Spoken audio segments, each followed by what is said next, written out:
Welcome back to Calm Properties. Today we're going to discuss good debt and bad debt.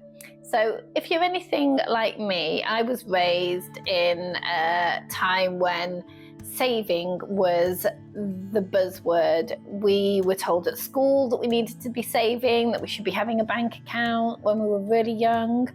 We were told by the banks that saving money, we were rewarded for it. Our parents advised us about saving and not getting into debt, and it's all very good advice to an extent. So it was such a big thing that I remember as a child, I remember my bank book really clearly, and it was made out of a denim fabric and it was called the Jean Scheme.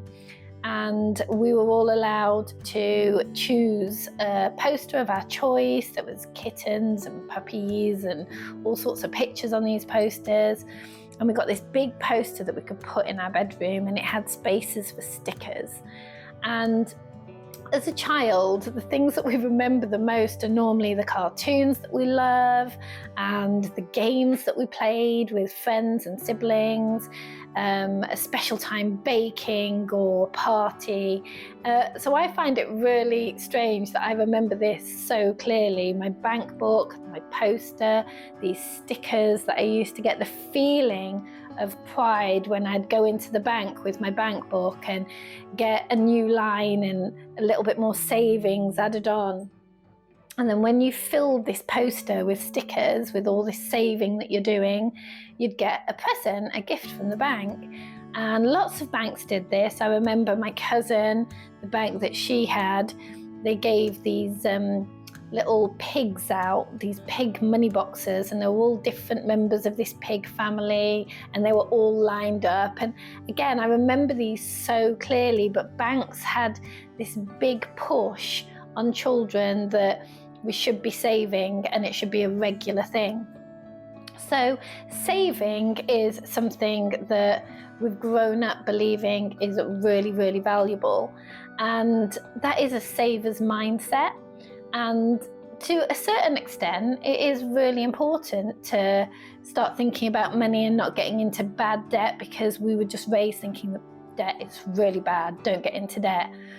But an investor's mindset just takes it to another level, and I just feel that you can't go through life not knowing the investor's mindset, because it's a whole different way of thinking, but it's just life-changing. So an investor's mindset understands bad debt and understands that bad debt is something that you shouldn't have too much of, but it also understands good debt.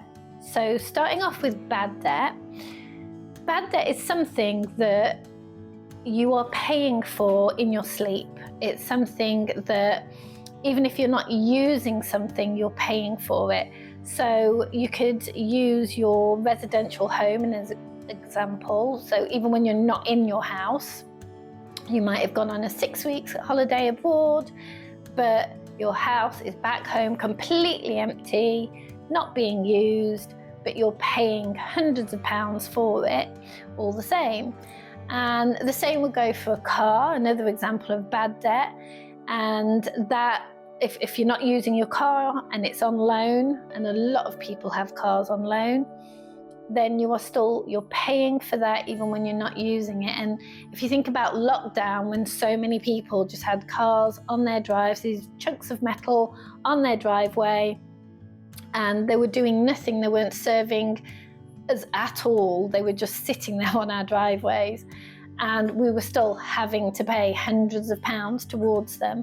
So that is bad debt, and most of us have got some bad debt. It's not the end of the world, most of us have got it. But the thing is, we don't want to have too much bad debt, because that's when you start getting yourselves into problems where you're not able to pay that back. So bad debt is something that you are paying even though you're not using it. But good debt is something that we really do need to understand, because good debt, there's two elements to something that makes it good debt. So the first element is that the debt is actually paid for. So you're not paying for it, you've got this debt, but you're not actually paying it back yourself. So if you relate that to property, the debt would be the mortgage, but you wouldn't pay for that yourself because you've made it into a lovely, comfortable home for someone who wants to live there, so they are paying you rent to live there. So the mortgage is paid with that rent, and that then becomes one of the elements of making that good debt work. The second element is that as well as having the debt paid for, you're also getting money back as well. So if I was to say, this is what good debt is, how much of this debt do you want? The answer is obviously as much as possible. If this debt is being paid for and giving you money, why would you not want as much as possible? And with property, this works. If you're buying the right houses in the right area, this is possible. So you have to make sure that for those houses, as we've looked at in previous videos, we've looked at getting the right property. You need to make sure that you're looking at capacity, the area, the capital growth, cash flow. You need to do all the right checks, and you need the contingency.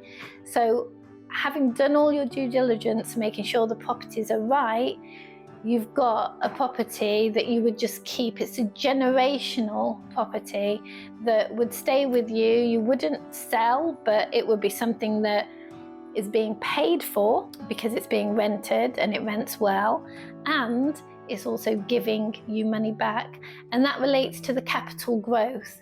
So properties just standing there are growing in value, and we've talked about how properties over time, this is just proven that over time properties grow about 7.9% every year. So providing you stick to these rules and you're getting the property in the right areas and you've done all your due diligence, then you will be making money on your property as well as having that debt being paid for as you go. So it is a no-brainer to get into property. It's not a make money quick strategy. So it does take time and it takes patience, it takes education.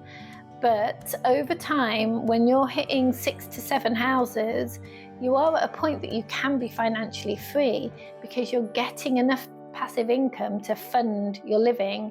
And depending on what kind of living you want and what type of lifestyle you want, depends on how many houses you may choose to buy and invest in, because that is good debt. And that's debt that your portfolio is generating its own income, generating its own money, and it's able to provide for you to do the things that you wish to do, whether that be traveling, whether it be spending time with your family, whether it be charity work. It allows you to have that time to do things that you wish to do. And that's if you understand good debt and understand how to get into good debt. With our mentorship, when we're working with our mentees, we make sure that the properties that we find are ones that will be lifelong properties, and we support people in finding those so that they are able to have this lifelong good debt, as much good debt as we can possibly get, so that they are being funded while also generating money. And if you're interested in that mentorship, then get in touch, click on the link in the description. However you get the support and guidance and education, just make sure you go out there and do it so that you understand how you can make good debt work for you. Thank you for watching. Make sure you tune in for the next video, like and subscribe, and turn on post notifications.